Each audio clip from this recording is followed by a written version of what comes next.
people? We have a Thursday show. Oops, I just see something I forgot to change. Hold on a second here. Yeah, there we go. I put our purple on. Today's show is in response to popular demand, where people like the shows that I do where they can ask their question right here on the air and then it gets answered. The trick is, though, it's going to cost you. We don't do these free. Because, I need to give Shay some money. So y'all got to pay some money. That's just the bottom line. It's only $10 though. When regularly to get an advice question answered, it's 25. So, you know, and I haven't changed that price in 12 years or so. It's the same thing. So it's for $10. This is how it's gonna work. I made some slides. Okay, so um, this is how it works. Okay, so you show the I'm sorry, you decide you want to type, you want to get your question answered. Okay, so you go and pay the $10 super chat or cash app fee. Cash app is preferable because YouTube takes like a third of the money when we go through YouTube, but if that's the best you can do, then go ahead and do that. You add your name to the chat, let us know that you're ready. Don't put your question in until your name is called, okay? Because it'll scroll up and we'll lose it. So don't even waste your time. Wait until your name is called, and then you can type your question in, or if you prefer, you can call in. I'll put the phone number where you can do that, or the link rather. Shay will let you know, or me, that you're next, and then you can start typing your question. Okay. Ideally, especially unless you type like 90 words a minute, you're going to be slow. So ideally, we would suggest that during the wait time, you type your question into like I'm on a word pad or whatever you got that you can highlight and paste into the chat stream if you want to do it that way. Or like I said, the easiest thing to do is to just click the link and call in. So this is it. Let me provide that so you and Shay and everybody will have it. So if you want to do your question live, you just want to ask me the question, it's too much to type or it's just too irritating, whatever. You just want to get it off your chest. You click that link on your cell phone or your computer headset, on your desktop, laptop, whatever you got. You click that. It's showing up in the chat right now, and then you'll be live on the set. So if you send in a Cash App, let me know what your screen name is that you used on the Cash App so we can match up the payment with who you are here. Okay. So there you go. There's the link. We'll put that up again, throughout the show so uh, you don't have to hunt for it. We'll just give it to you. Okay. So that's what we're doing today. Real advice questions, your questions answered in real time, right here, right now on this show. Okay, so we'll see how long we're here. Sometimes, y'all want to wait till the last minute when I'm ready to go. Then everybody wants to start firing questions. No, don't do that. Don't do that. If you want to get a question answered, do it early. Okay, do it early so that we know. Even if you have to wait a little while to get to get called up, don't wait until I start, talking about what we got coming up and it's been a wonderful night and all this stuff, and then you want to ask your question. Don't do that because you're just gonna get your feelings hurt when I say, "Well, it's too late now." Okay, so let me get started. Where did I put that paper? Oh, here it is. A couple of questions in advance where people were in different time zones or whatever, and or had to work or something, and they weren't going to be able to make it. And then I had some questions just laying around in my inbox or on my Quora page or something like that. So I pulled some questions in from other sources so that I could get the things going here before we actually get started. Okay. So here's one. This young man wants to know. He says, my ex said that she still loves me. She just doesn't want a relationship and the commitment that comes with it. Is there any way to keep her? Okay, she still loves you, but she doesn't want a relationship, nor does she want to be committed to you. because all of that is a package deal. Is there any way to keep her? I'm trying to figure out. Okay, I'm gonna be gentle because you're probably young. I don't ask ages on these things unless the person calls in. Um, but the fact that you're asking this makes me think that you're young and pretty inexperienced in dating. Young man, when a woman tells you that she doesn't want a relationship, she doesn't want a commitment, that means she's a free agent and that's what she wants to be. So you trying to imply that you can quote keep her means keep her in a little cage locked up all for yourself. That's not going to happen. So by her telling you that she doesn't want a commitment, that means she's going to be out dating other people. Okay. If she spent any time with you, you would just be one of many. That's what she's telling you. She's not trying to be tied down. She's not trying to be your girl.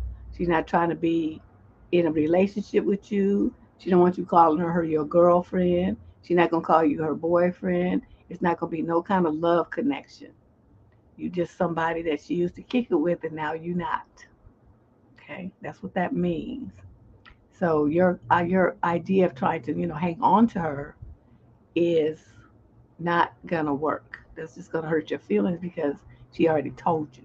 Okay, so stop trying to insist that you're gonna get what you want from her and accept what is, which is nothing. Okay, that's it. That's it, and that's all.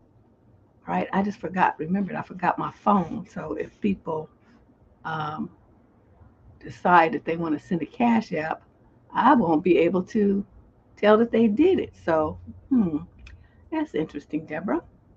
Let me put up my little intermission thing. Where is it? I made a new one, and I'll be.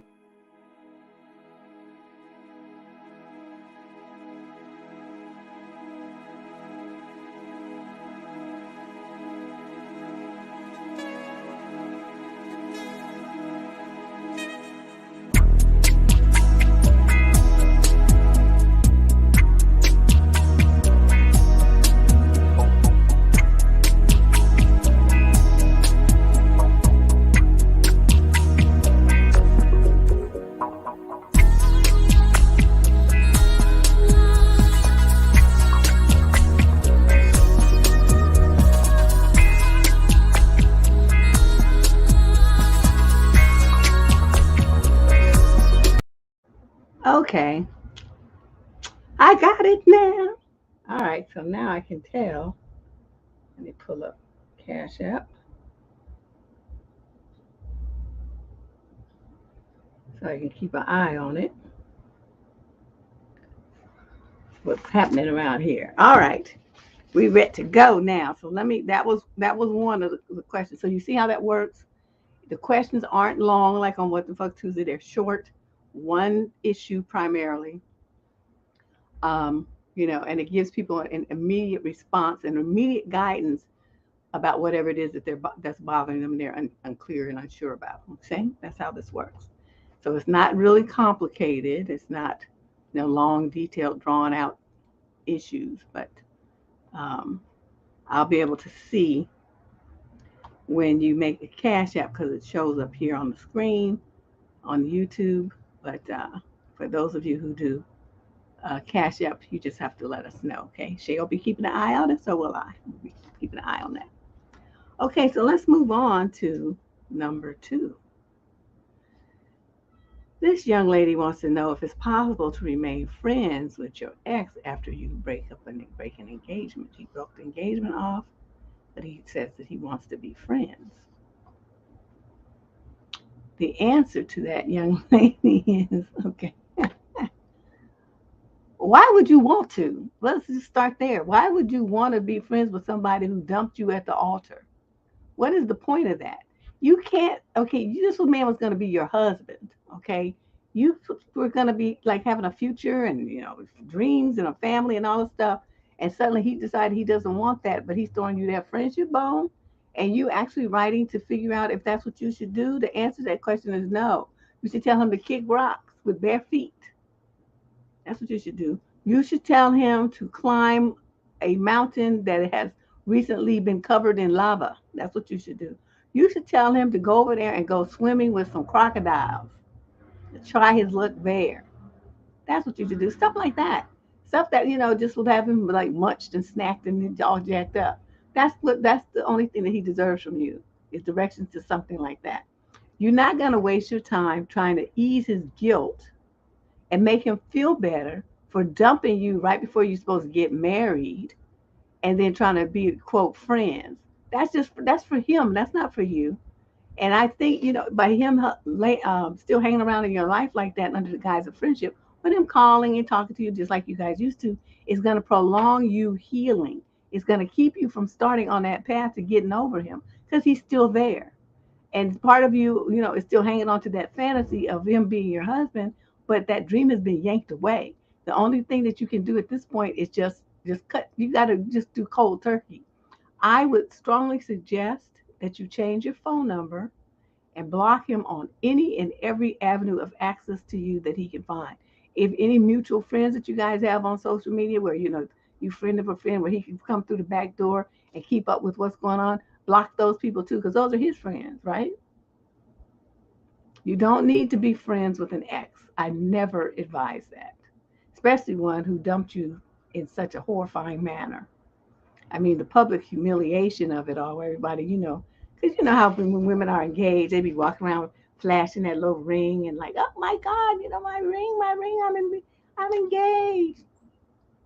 And then, so now everybody's gonna know that she's not, and she's gonna have to be explaining 855 million times what happened, and then people are gonna be gossiping about her, and they're gonna be trying to, it's just a hot mess, and there's just no reason for you to subject yourself to doing anything to favor him and make him feel better.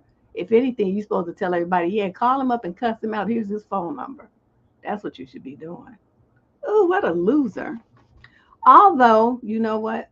I have to say it's better a broken engagement than a divorce.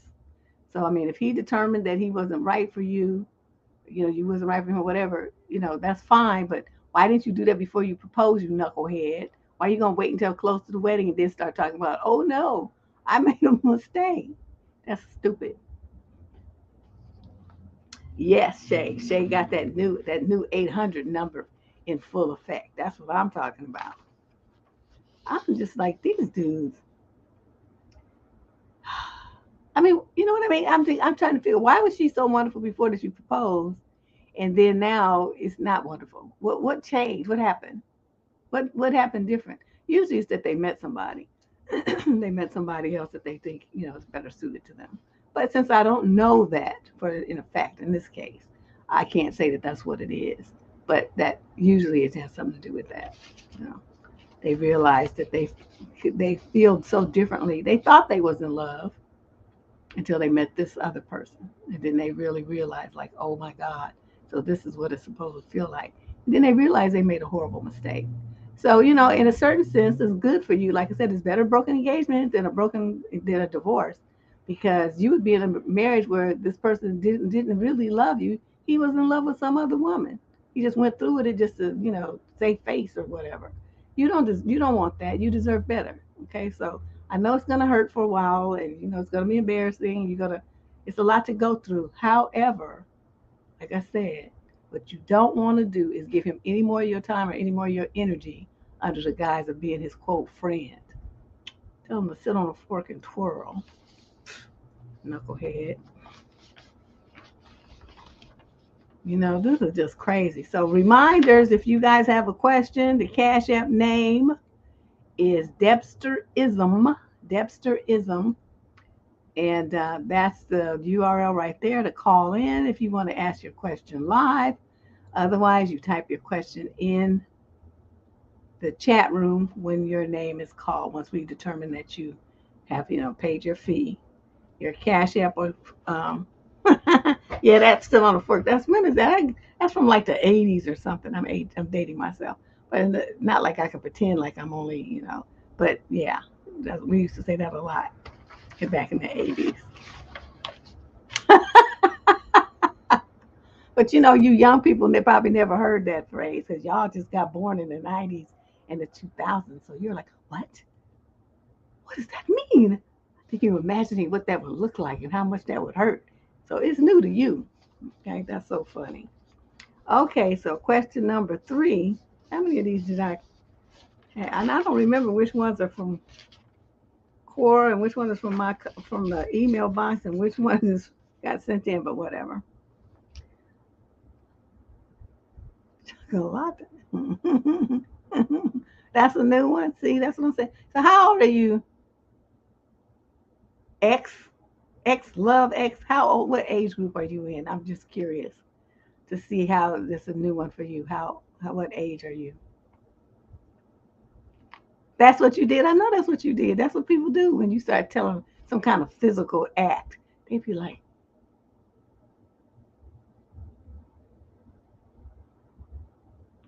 what does that look like? That must hurt. Oh my God. You're 25? Oh yeah, baby. Okay, see. That's what I thought. So yeah, oh yeah. Child, you hang around here, you learn all kind of old crazy stuff. It's gonna come flying out of my mouth from the 80s. All right, so let's see. Let me see. Number 3. My daughter in law is expecting a baby soon. Daughter in law, not daughter. She has indicated that she only wants my son and her mom in the delivery room. This is very upsetting to my wife, who feels she should be there as a former nurse. Is my wife being unreasonable? Absolutely. Why do you think? Okay, first of all, we still in the restrictions where they limited the number of people that could be piled all up in a hospital room, getting in the doctors and the nurses' way. Okay, there's a risk of transmission of different viruses and whatnot, But I always thought they should have limited it anyway. It's like now you're gonna have 900 people packed in this little tiny room. It never made sense to me anyway. So now they limited. She chose the 2 people that she's the closest to, which is not your wife, sir. I mean, I'm sure she's a nice lady and all of that, and she's very loved and whatnot, but she is going to be like the old days where people stood on the outside of the room and waited till the doctor came out and said it's a boy, it's a girl, and then they hold the baby up to the glass, and everybody mashing their nose on the glass because they want to see the baby. It's going to be one of them kind of scenarios for her. Okay, she'll get over it. But you got to realize too, not every woman wants her private parts on display for people to gawk at like that. It's bad enough when it's just the nurses and the doctors and stuff in there. Okay, it's bad enough. And then you want to have some other people in there. Giving birth to a baby is not a spectator sport. That's what seems to have happened. People just feel like they have a right to be in there with your legs all gapped open and seeing you in pain and stuff like that. It just astonishes me. What in the world are people thinking? You don't tell your wife to sit her ass down and shut up somewhere. She lucky that your daughter-in-law is not me because she would have got cussed out. Like, no, you're not coming in there. I don't. I like you, but I don't like you that much, and I would have had to just let her know. And secondly, okay, in spite of all those personal issues, the fact that she's a quote former nurse gives her no credibility. She don't have no right to do nothing in that hospital. If there's a crisis, she's not going to be responsible for it. She's not going to be of any help to anybody. She's just going to be another person in the way with her old ass. So tell her what I said and tell her to go sit down somewhere and be happy that she's going to get to see the grandchild. She can come to the hospital and mash her nose on the glass like everybody, all the aunts and uncles and everybody else. If she's lucky, the husband might come out with the baby and let her hold it. If she's lucky. Okay. Other than that, I don't know what to tell you. She's fighting a battle that she's never gonna win. And it's so inappropriate for her to even ask that. It's not your daughter. You ain't her mama. Her mother's alive. Now, if her mother wasn't, she might be okay with that, but it still would only be 2 people in there. And that's hospital regulations these days. So she's just going to get over herself. Yeah, she thought that meant something like she was going to get some kind of pub. Oh, somebody, I heard my phone just beep. Okay, hold on a second. Coco. I heard it. You know what? I'm sorry because I heard the beep and then I was like, just still running my mouth. I heard it. Bear with me because I'm not the best Cash App user here. How do you do this damn thing? I don't even know what I'm doing.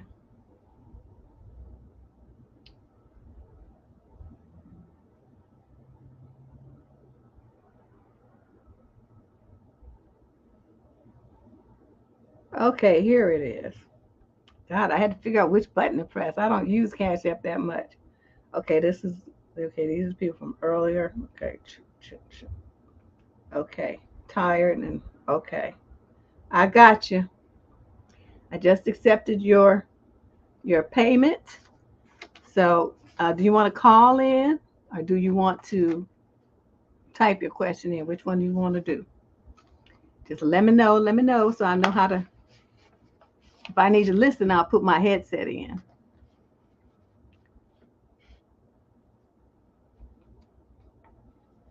That's it, Nerly. Giving birth is not a spectator sport. And this is a common problem.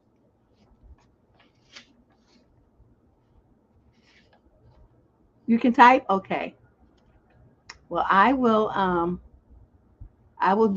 gonna keep my eye out for it, okay? So for those of you who want to type your question in, like I said, I suggest that you type it into a little um, a little document, a little word pad or something. Even in an email that you can cut and paste. I mean, you don't have to send the email, but it's just some kind of document that you can store the text in. I'm ready when you are, so type away, honey. Just type with wear your little fingers out. I'm ready. I even took a nap, so I got puffy under my eyes. I took a nap to make sure my brain was fresh for this. I got my water. I put lemon in it. I'm ready to go.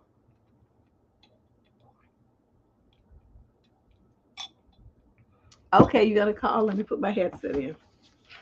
Yeah, I mean the box. It is, and it's better because I get to hear your voice. And if I have a follow up question, like something's not real clear, because sometimes I can be real dense, I can just ask you.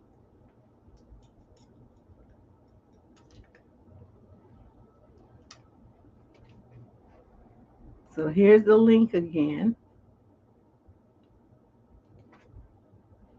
and then we'll get to some of the other questions that came in a minute.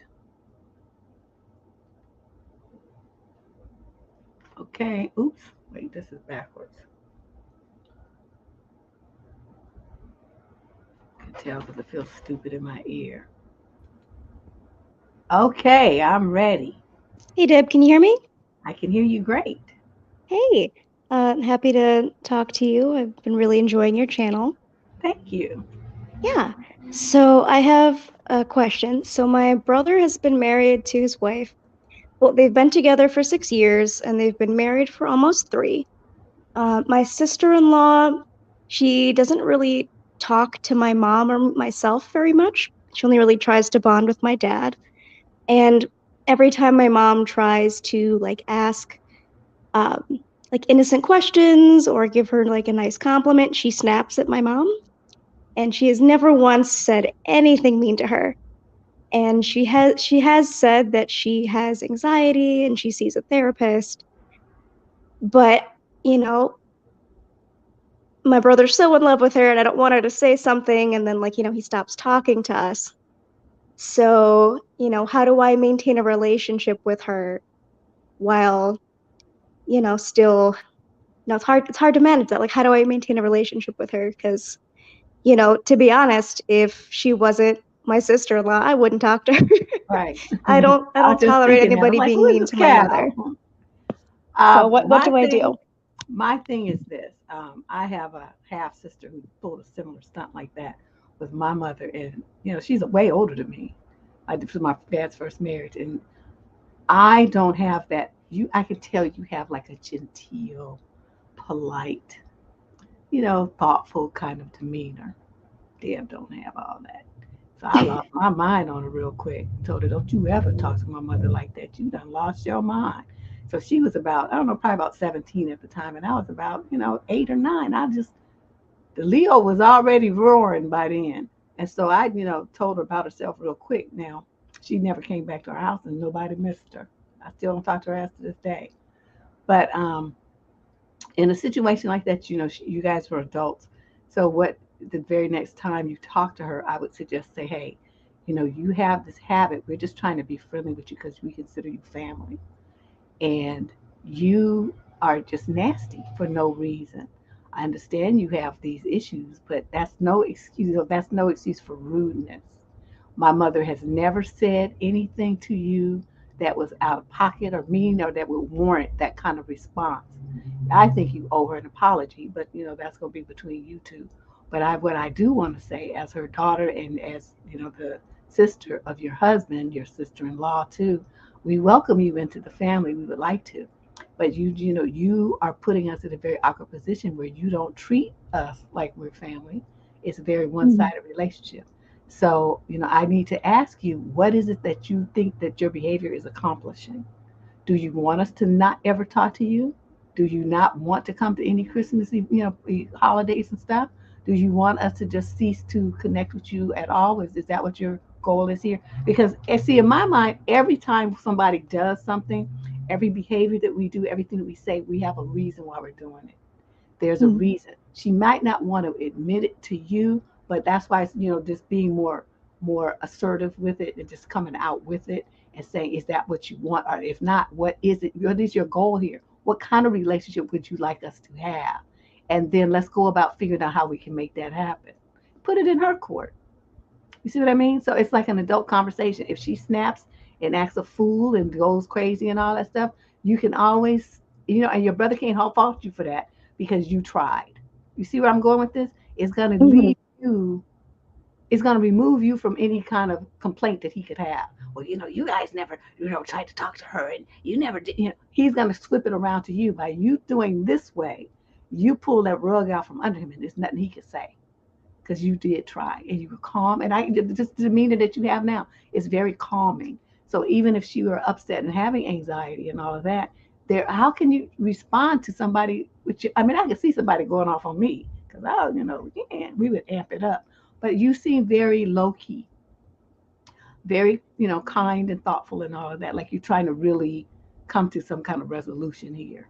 And so that would be the approach that I would take. And if she's not amenable to it right off the bat, then I would say, well, I can see that you'll still maybe it's a little bit much for you to take in right now. You can call me later or send me an email, whatever you want to do, text, whatever, and just let me know what your decision is, what you want to do. Whatever is your goal here, we'll work with you to try to make it happen because we want to have a nice, happy family, and we want you to be part of it.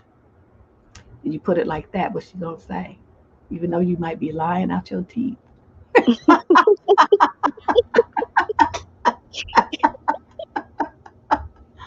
I do not like you keep your face straight. But my main thing is this: what you said when you started. You want to handle this in a way that doesn't alienate your brother. So that's why I'm Mhm. taking this approach. So there's nothing you can say here. Because you see, I asked her what she wants to, how she wants us to be. And I'm waiting for a response. And then he'd be like, oh, okay. Okay, thank you so much, Deb. Okay, I hope that's helpful. Send me an email. I'm nosy. I'm like, what happened? What did she say? Yeah, What did she say? I'll definitely Okay, send you an update. Thanks, Deb. thank you. Bye bye. Mhm. Bye-bye. Oh, she sounds really sweet. I know I would have loved to have a sister in law that was sweet like that. That would have been really nice. Shoot. I don't know. Some people just don't even know. Yeah, we don't know her motives. Like I said, that's why we are going to ask her. We don't. I'm not one who like to jump to a conclusions. I don't like to just assume stuff. You notice how I be getting on y'all about doing that on the letters. You all want to go into fantasy land and down Fairy Lane and turn left at Ells Avenue and all this old stuff. Y'all just be creating stuff in your imagination. I don't like to do that. I don't like to jump to conclusions and assume anything. I ask people. I want clarity. I will make my decisions based on reality, not on assumptions, guesses, projections, baggage, none of that. None of that. And that's what I have to get. We have newcomers that come here. They always come, well, he probably this and then, yeah. And they just start getting all excited and running down the field with something, trying to go to the end zone with fantasies that they created in their own imagination. And I have to correct them and turn them around every time. That's not how we do things here. Yes, left at Elves Avenue, honey. I'm trying to tell you. So anyway, yeah, you might not, she might not be ready, like I said, to really, because it's going to be coming out the blue. She's going to be like, whoa, so she might have to think about it. Well, what kind of relationship, what is my point for doing this? well, why am I acting like this? They haven't been, she's right. They haven't done, you know what you mean? She may have to go away and really think about it and come back with a response later. Even if she gives a response right away, she might come back with a different response or something that augments her original response later. So, patience is definitely the goal. But she has to do it this way because she doesn't want her brother to be able to jump down her throat for any reason, say anything about what she said or did or nothing like that. So it's going to be this very mature, calm, questioning approach, like, we're in this together kind of thing. We let's work this out, girlfriend. Let's make this happen kind of thing. You do that too? Well, people do lie, but we don't worry about that because in this situation, she's doing a CYA thing about her relationship with her brother. So, again, you can't worry about that. You're going to go by what she says because that's what's going to go back to her brother. That's her protective shield against his wrath. So whatever the sister-in-law says, that's what they're going to run with. Okay? That's how it's going to work. Okay, that's how that goes. So that was good. That was a good question. Thank you. So anyway, everybody who saw that happen, that's how it goes. That's how this process works. The person, they pay the little fee, they type their question in, or you can call in like she did. That's actually easier for me and probably you too. And then I respond. Just you know, and you can do that when you have 30 something years of experience at this and you have a big head. Stuff be happening in this big head. I know I might look stupid, but I'm not. Okay, so let's see. Where did I leave on? Okay, I left off on the baby thing. Okay, now this young lady here, now she sent in her $10. Okay, so she's asking, what does it mean when a guy that I like tells me that girl, I have love for you. I have love for you, girl. Okay, and she, you know, seems really, again, very young and very inexperienced in the games of young men. So I'm gonna say this: when a guy tells you I have love for you, it don't mean squat. It means about as much as how dogs go down the street and then they lift their leg and they kind of do a squirt squirt on the pole. It means something about that important. It's a squirt squirt, and what that squirt squirt is about to do is just mark a little territory, because it's basically an exploration to see if you're stupid. Okay, because him saying some women, they hear the word love. This is the game. They only hear the word love. They don't hear what comes before it or after it. They just hear I have love, love, I love you. See how that could be extracted out of that sentence? I have love for you. She's hearing I love you. Now, what happens when she hears that word and she leaves out the other words? It means in her mind that there's hope. It means that if she just waits and hangs around with him and is nice to him and gives him what he wants, that he will fall in love with her. That's what she's thinking. And that's what I'm telling you, young lady. It doesn't mean anything. When a guy says, I have love for you, I mean, you could be a German Shepherd. That's about how important that is that he's talking. You could be a pet gerbil. He got love for them too. He got love for his gaming system. It doesn't mean he's going to do anything with you in a romantic nature or any kind of commitment. He's not going to be your boyfriend. It's not going to be nothing. It just means he's throwing you a bone and kind of a let you down easy kind of thing because you like him and he knows that he doesn't want to hurt you unnecessarily. But by saying I got love for you, it's like, well, you okay and stuff, and if you let me, I'll tap it, but I ain't trying to be your man. That's what that means. Okay, that's what that means. Yeah, we have a whole video on this. It sounds friendly. It don't even sound friendly. It sounds like some snake game. But I just you just have to. I don't know. Just over the years, I've just watched so many men just run so much game on women, and the words they choose words very carefully because they know how women listen. So you could tell he got schooled by some older cats. Because I'm telling you, that's how they do. They fill it with words, but they put them keywords in there, what they call keywords. The keywords are I love you. And for most women who hear what they want to hear, that's all they're going to hear is that part. But he said he loved me though. No, he said he has love for you. There's a difference. But no, no, but you see what I'm saying here? They have selective hearing, and guys know that, and they play on that. So y'all need to stop listening with your heart and listen with your brain.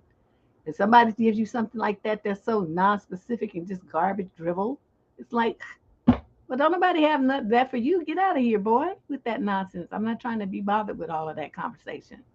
So that's what I'm telling you, young lady. He just wants to basically wants to let you down easy, to let you know that he's trying to back you up, let you know there ain't no be nothing happening here with hurting you as little as possible. So that at least he has that side. He's not trying to do that, but there's also, like I said, the chance that if he's a rogue kind of dude and not just trying to be a nice dude, and we don't know because I don't know him. I haven't seen him in operation, so he could be one or the other. But in either case, there's nothing here for you. There's no future here. There's nothing for you to bank on. There's nothing for you to waste around looking for anything to happen about. There's no reason for you to try to be his friend. There's no reason for you to talk to him anymore. There's nothing happening. Okay? So let it go. Just move on.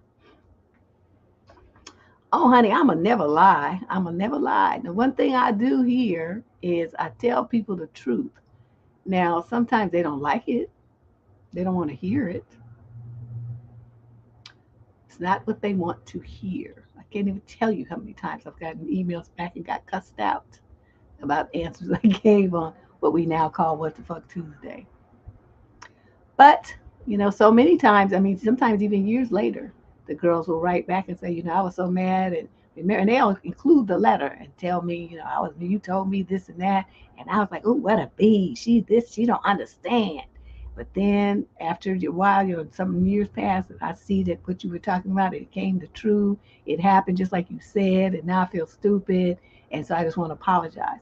So when young ladies do that, young men too, I mean, I have to give them props because it shows a lot of growth, maturity, to realize that they made a mistake and to be woman or man enough to write back and apologize and clarify things. So when somebody does something like that after they act a fool, I think that they're going to be okay. They're growing up, and they're growing up to be a pretty decent person with that kind of attitude. What do I say when they whine? Well, when oh, it depends how they come at me. If they come politely, well, I didn't like it, I didn't appreciate it, and they just use regular words. Well, then we can have a regular exchange.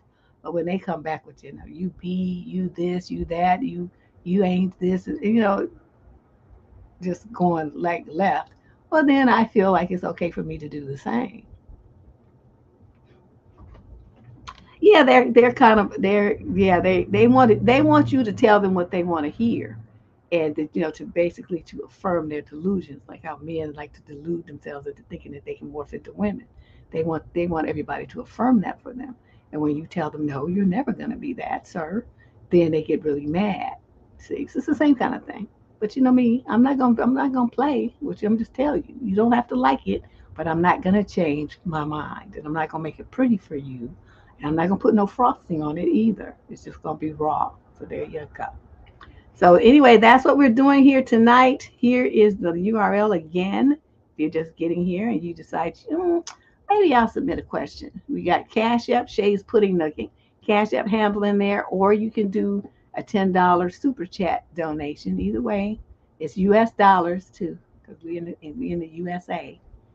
So it has to be $10 equivalent in US dollars. And there you go. So she's put it right there. It's a Cash App Debsterism, or you can do a super chat. Either way.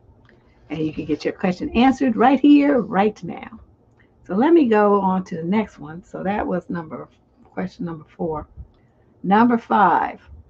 This young lady says, Oh no, my husband caught me texting another man romantically. The other man and I have never actually met, but my husband still wants a divorce. Isn't he taking things too far? Dude is mad. He is mad. You know what's hurt really for him right now? He feels so disrespected. That's why he wants a divorce. It's not that you cheated. It's that you betrayed him and you disrespected him. And I'm gonna tell you, for a man, there ain't no coming back from the disrespect thing. It just once you destroy it, he feels like you don't respect him, and he's a man who's proud of himself and proud. You ain't coming back, and it doesn't matter if you cheated or not. You did something that showed another man that he had more power in dude's relationship than he did.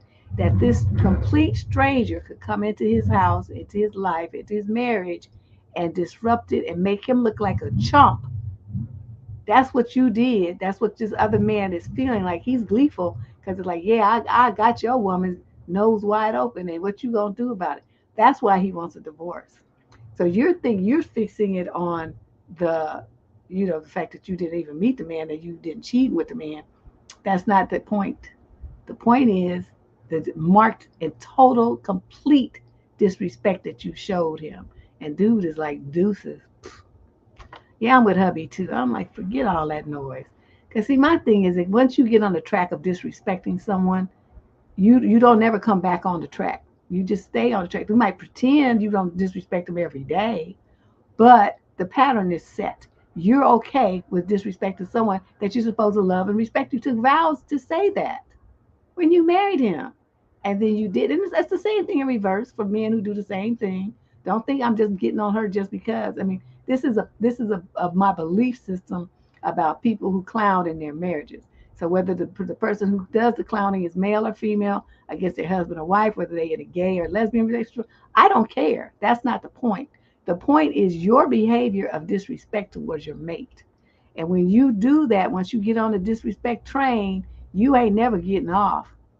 The train might slow down a time or two, you know, make a brief stop, but that don't mean that you got off the disrespect train because you put yourself on it and you rode it, honey, to glory, and you did something that's gonna, that's totally destroys that person's trust in you, their belief in the sanctity of the union that you have. You did that with your texting fingers. So I want you to understand what time it is. So no amount of begging, pleading, but I didn't even see that's not the point. So please hear me and understand what I'm talking about here. Once you cross that boundary, honey, there's no going back. So he knows that, and so he's ready to go because he already knows it's over. He'll never feel the same about you. He'll never trust you like that again.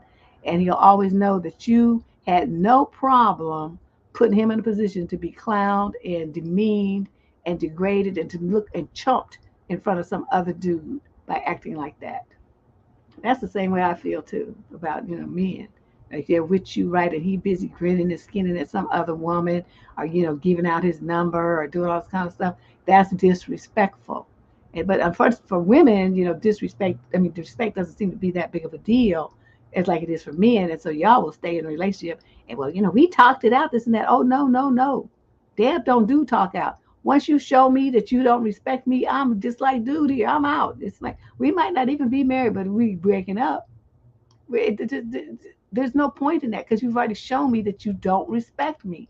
So once I know you don't respect me, nor do you respect the relationship with me, why am I here?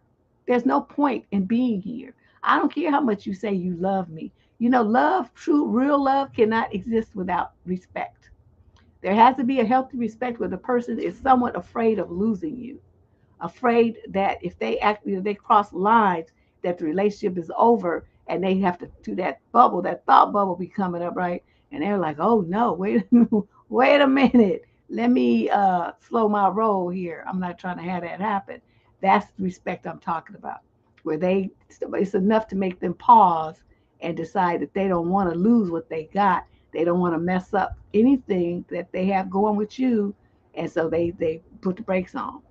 If you don't have that, where somebody don't put the brakes on and they just gonna go willy nilly, understand that relationship is over. Anything that you stay there hanging around with, You just wasting your time. You're just wasting time. So anybody got any questions? I go on my rants. It don't have nothing to do really with the question, but that's how I do things. But anyway, anybody got questions? You got questions. You got questions. I got answers. For $10, $10, mere $10, I will help you to the best of my ability. Okay, in the format that we have here. So just type your question into the chat, or you can call in. There it is. Just click that link and you can be right here on the show and just ask your question out loud. Yeah, I don't know what these people be doing. The main thing is I don't understand why women just tolerate all this disrespect and mistreatment. What y'all be thinking? Why would you do that? I got some man who does some crazy stuff like that. I couldn't even tolerate. I don't even want to look at him. You ain't coming to my house. I'm not cooking for you. I'm not holding your paw. I don't care about you. I don't care. I can't. You don't have no question. It don't have to be about male female relationships. People have written in about parenting issues. They've written in about work related issues. I'm just thinking about some past shows. Yeah, best friend drama, issues with one girl with a problem with her wedding or some friend's wedding or something. I don't know. People just have all kinds of stuff going on. Yeah, he's a little paw because he a dog. You don't have a hand, you got a paw.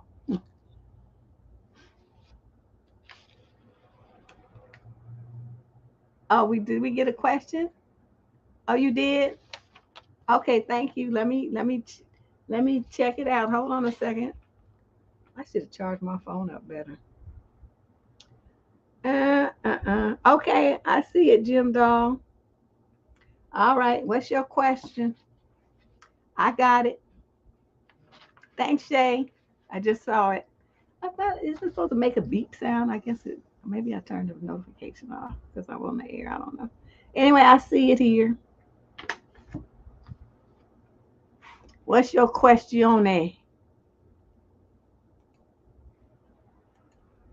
want to call it in, or do you want to just type it in?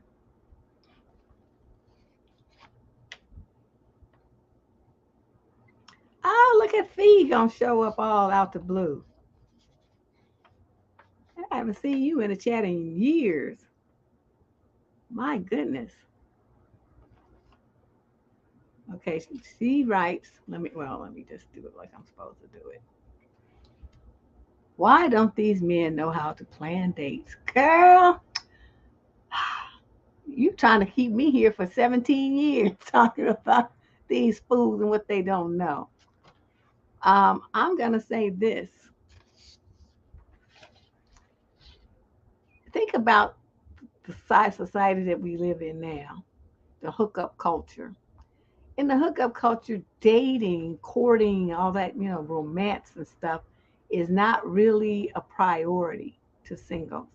They all about, let's get busy. I mean, I remember, when I, like in the early, like mid 2000s, the teens, like 2012, 13, like in that, I remember thinking, my goodness, these girls, it's like they get busy with these dudes. It's like entertainment or something. They don't watch a movie, they get busy. And I just could not understand that. I mean, because, most of the dudes don't know what they're doing anyway. So it's like, how much fun could it really be? Just wasting some time. So I'm going to say this. It just hasn't been trained into them. It's nothing that they've really had to know.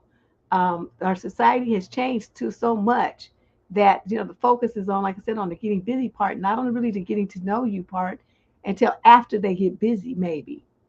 But for a woman who is raised more old fashioned, who wants to spend that time getting to know a guy in the form of dating, going out, spending, that's what a date is anyway, for people not sure. You're supposed to be setting aside a block of time where you concentrate on getting to know each other. This one person at a time. You could be dating three or four people, but each date is that just you and that one person spending time talking, answering and asking questions, you know, uh, join each other's companionship, with, sharing your dreams, your visions, your hopes, your future, maybe your failures, your foibles, a little bit about your past, a little bit. how you grew up. I mean, what you went to school. I mean, basic stuff. You want to lay the foundation for you people to get to know each other on deeper levels. Sometimes it blows up right there because you realize, oh, I have nothing in common with this fool. And, they might be fun, but it's nothing that's going to ever really build into anything. So then you drop that person and you start dating someone else. But, I think so guys are not trained to be creative. They think, well, let's just take her out to dinner. I mean, that's nice, but, can we do something else? What other kind of way do you want to have fun? That's what a date should be, a fun experience, a shared experience. I wrote a whole article about it on surviving dating. I think it was like 50 dates you can do for under $30 or under $25, something like that. I'll have to find that article and maybe put it in a video form because it's old and probably need to update it because what was $25 or whatever in them days, probably twice that much now. So I'll have to rewrite it. But it gave guys a lot of ideas like going for a bike ride, wine tasting, um, I don't know, bowling. Like I used to like to just go to the park and swing on the park and slide on the slides and stuff like I'm still a kid. Roller skating or ice skating, lots of different things like that. Exploring different museums that might, because they have the African American History Museum, they have black art exhibits at the Oakland Museum. They have all kinds of stuff like right around here. You can go up to Laney College or up on the one on the hill. Anyway, Mary is that Mary College or Laney? I think that's Laney. Anyway, they have the exploratorium thing where you can look at the stars up there, and I mean all kind of stuff just right here in the Bay Area. So if a guy put any effort into just trying to figure out just anything to do that would be different and unique, and the stuff that interests him, he has to have a girl who's who thinks that's interesting too. And if he's want to try them kind of things, and then he finds that she's well, that's stupid, that's corny, that's some who does that, that kind of response from her, then you know that that's not the girl from you. Don't even waste your time. Stop talking to her. I don't care how fine she is. She's stupid. She's not open to new experiences and learning anything and trying new experiences. You don't want somebody like that. It was the old stick in the mud, and they only in their 20s or 30s. Get rid of that fool. So let me see. I thought I heard a thing beep. Okay. Ginger. Ginger.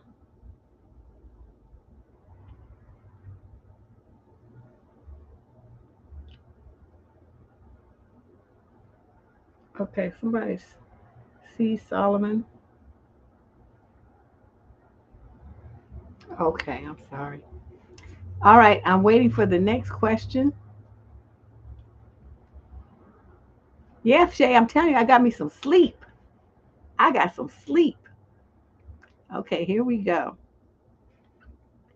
Was it a mistake to tell a dating prospect that I don't do casual ooh ooh, or should I have kept that part to myself? Did I say too much? Well, it depends. I mean, what a dating prospect? I mean, what does that mean? I mean, how was this our first date with the clown? Or are we talking about third date? Where are we on the spectrum, girlfriend? I need more info. Or is this just somebody that you hadn't even gone on the date with yet? You in the what they call the talking to stage. I need a little bit more information. Okay, on the first date. Oh, yes, you did, my love. Love you, but that conversation shouldn't even been happening on the first date. There should be no talking about anything that takes place under folks' clothes or without clothing on the first date. Okay, yeah, no, that was a bit much. Um, you don't even know if you like the clown yet, and you already telling them what you're not gonna do. I want you to slow down. I mean, yeah, at least you realize after you did it that you're like, oh no, maybe I shouldn't have done that. Yeah, he quickly lost interest, but well, it was a rookie move, and I'll tell you why. Because like I said, you went into it already putting up breaks, walls, and barriers. He don't even know if he like you yet, and you don't know if you like him yet. But you already telling them, well, now, I'm not gonna do this. I have this. Oh no, we're not doing. I mean, That might not even have been on his mind, but you already putting it, you already, he could see that that's where your head was going. So, there's just so much here we don't know because we don't know how he was thinking about you. That could have turned him off that you went there talking about S things. So he would think, well, it was she trying to play a game. She just want me to be taking her out and all stuff. And she already telling me I'm not going to eat. There's no hope for anything ever. That's what it makes it sound like. Unless he's ready to pop out a ring and propose, that there will be no action. And I know that's not what you meant, but that would be like, being stupid. And so that might be, very possibly what he took, the way he took it. Like, if he ain't prepared to to put a ring on it, then you ain't getting shit over here, sir, kind of thing. So my suggestion is, my love, in the future, don't talk about things like that. It'll come. If it comes, it'll come. All right. And if not, then you just say, well, I'm not ready yet. I don't feel comfortable. I'm not. I'm not. I haven't arrived at the level of comfort with you. Where I feel that confident and that I know what kind of person you'd be, and that what kind of situation we would be in once I made myself that emotionally vulnerable to you. Use your big girl words and just break it down for them. Okay. That's all you got to do. That was a good one. Okay, who we got over here? Jackie.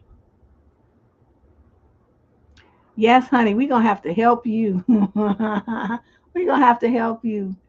You do all right. At least you be here trying to learn something. But okay, we got to slow you down a little bit. Okay, no S talk, no lingerie, or what they say, lingerie talk. No, nothing of any kind of intimate nature. You just trying to get to know the dude. And like I said, most of the time they don't make it to date number two anyway. So you just wasted all that conversation. Save your words. That was a bit much. That's what I say. Okay, here we go. What's up, Jackie? Hey, hey, Miss Deb. Hey, ladies. Hey. Um, so I just want to share an experience that I had, and just run it by you, get your buy-in. I decided maybe last month, that I was going to go see a therapist just for a mental tune-up, is what I like Okay. to call it. And so, of course, this was my first time meeting this woman, and it was a virtual session. And so, because she didn't know me, there's just some like background questions that she asked, and one of them was regarding my dating life. Of course, I'm single. I'm 38. And, I was just kind of discussing with her some of the things that I've run into the dating market. And she suggested that I wasn't really scratching the surface with the men that I meet. And I'm quick to kind of write them off. And so the description, or the scenario that she set up for me was, let's say, you meet a guy around your age, between 38 and 45. And, you find out that when he was 20, he had 5 felonies. He currently has made a better life for himself. He works in a factory. He makes $15 an hour. Is this someone that you would date? And so I told her no, because where I live, if a person is in my age range and they're making that amount of money, that ultimately means that they're living paycheck to paycheck. And I don't want to date someone who's in that situation, because then they my assumption is that they would need me, and I'm not into needy men. So that was my reasoning that I gave her.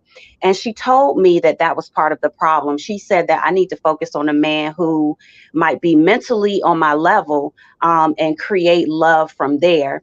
She said, had I scratched the surface with this guy, it could be that maybe he had inherited $10,000 from his grandmother, and he wants to start a business and just hadn't had the opportunity to do that. So rather than write him off, she wants me to kind of go deeper, to see, rather than just looking at, what I see on the surface, the little bit I know about him, and then kind of, work with him from there. And in my spirit, I knew, thinking that this lady is a little bit off. She's a professional. I'm sure, there may be some validity to some of what she was saying. But ultimately, I said, no, this kind of advice is not for me. And it really just reminded me of how women, as well, I don't know if other women are encouraged to date down, but Black women certainly are. Always, We're always. encouraged to work with a brother and stuff like that. But the thing about it is, I'm not in a position where I have to work with someone. And I don't think it's selfish of me to put what I want first. So I just wanted to run that by you because I'm already just thinking, okay, well, maybe I'm going to try a different therapist, Oh, and I was and going to recommend that. hmm And I think really, in a situation like this, your best bet is a male therapist. I've had my best luck with mm, old white men. I just old Jewish, old white mm, Jewish men, because they fucking get it. Everyone that I've been through, and mm. it's been three, and then I had one black guy who was my grief counselor after my husband died. But the worst experiences I've had have been with female therapists. I don't know why, but they be to be off on something that some I don't know what they be talking about, but something just not what I'm trying to hear. It's not real. It's not real. It's based on some drama and nonsense. So see, from my perspective, what she's telling you is to buy into, struggle love, to put yourself in a And that's position where you're exactly gonna what be I heard. And exerting she even time. Oh, go she ahead. told me about how she got with her husband, and this is when they were in their 20s and they did the struggle love thing. She surpassed him, and they came back together. And I feel like, and I even told her that's okay when you're 20, right? If that's what y'all want to do, both of you are struggling, but that's just not where I am. And then she also said that I need to consider all of the statistics against the men in the Black community and yada Who yada gives a yada. shit? I didn't expect that line from someone of her generation, right? I understand there's certain generations of, women in the Black community who peddle that to young women, but she is, I mean, she's a 40-year-old woman. So I thought we were kind of beyond that. You gonna learn today, as they say. Uh, no, I would still recommend a different therapist, and Mm, with all due respect to her, she's they're certainly entitled to her beliefs, and if that works for her, then good for her. But you're on the downstroke to 40. We're at the mhm. middle of the calendar here, and it's like there's no room and time to be bringing somebody along who made stupid decisions in their youth and now is behind everybody else. That's great. He's got a measly $10,000. I can go out that door and come back in 20 minutes and have spent that $10,000. That don't mean shit. $10,000 ain't nothing. That I Yep, mean, you know what I mean? I mean, you these days, like yep, you just try to rent what you call it, rent a nice apartment. You're gonna be just signing that over for first, last, and security and whatnot. That's yep. nothing. So I don't know where you live. But I'm telling you, here in the Bay Area, $10,000, you just get laughed at. Talking about That's I'm gonna start true. a business with Yeah. $10,000. We're gonna be like, what you gonna get one of them like ice cream carts or something? Shit, even them things cost Hmm. 12. So I'm like, I don't know what she's thinking to tell you that. But I did just in case people are unclear. I totally disagree with that. I think a woman who is established and who has gone to school and she has executed her life in a way that was forward thinking and progressive. She made Hmm. as few mistakes as possible. She did not put herself into a situation that was going to put the brakes on her life moving forward for years and years, like she did a sit down behind somebody's prison wall. So that woman is so far ahead of that man. There's no reason for her to do that. That would be like balling Hmm. backwards. That's falling backwards for you. And so I'm still trying to figure out. You never know about sometimes these people, girls. You could have come in there looking all fly and fabulous, and your girlfriend got insecure and jealous and trying to figure out how she can bring you down. I would not put it past her because that happens too. Mm. Therapists are human just like everybody else, and they're going to have Hmm. their baggage from the past as well. Ran into a lot of them that were in the foster care system. They reacted to how the foster parents would treat the children of regulations they tried to put in place based on their own childhood. It was really weird to Mm. see. So that's when I became aware of the fact that everybody who's a therapist don't really need to be one. They need to be on somebody's couch themselves. So I think you're on the right path. I do agree with her though on the one point in not to say in this situation, but in general. Okay, the example she gave was this. That was so clear cut. There's no second guessing about that.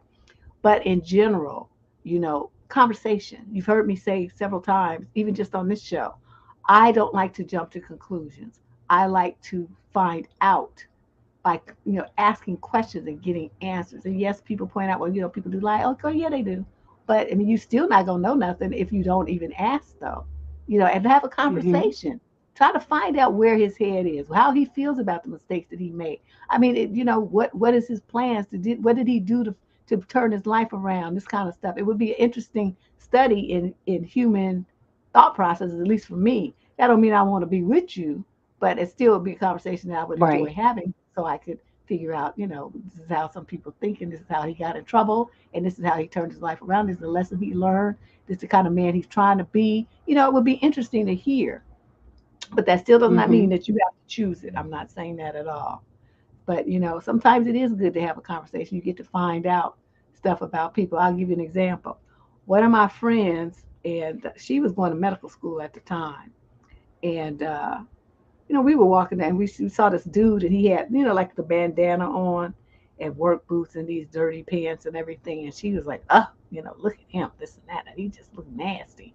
And she was all, now for me, he just looked like a hardworking man who did, manual labor, building stuff or something like that. And turned out that's what it was. So he worked in a carpentry shop. And so he was like a master woodcrafter. But just seeing him walking down the street, you wouldn't know that. And dude was making bank and had talent that was Mm-hmm. unbelievable as far as what how he could design wood and make things and just beautiful cabinetry and all kind of stuff. So you see what I mean? You never know. Yes. You can't just go just immediately by the surface. People have a story. So if you take at least, Yes. 10 or 15 minutes of your day and hear see what's really going on. Don't just jump to conclusions. But like I said, the example she gave was pretty clear cut. That is not, and he is and they have $10,000 to start a business. So he's joking. He's a scrub. But yeah, my friend, Dusty. she still talks about that to this day. She's like, how did you know? I said, I don't know. I could just tell because my dad used to walk around looking like that, and he owned buildings all over San Francisco, but you would never know it the way that he walked around. You would never know that he, was balling like that. He just looked like a bum. I mean, he cleaned up good, but he walking around with his work belt on, tool belt, and all the stuff like that. He didn't look like anybody that would have anything, but he did. So that's I think is where I learned that from, especially when Mm-hmm. dudes look like they are covered with sawdust and paint chips and stuff like that. They're in some kind of manual labor, and people in the trades make bank. So let's Mm-hmm. not just don't sleep on that. Okay. Well, that was Okay. very insightful. Thank you so much for your response. Yeah, girl, you on the right track. I know you were sitting there giving her all kind of side eye, like,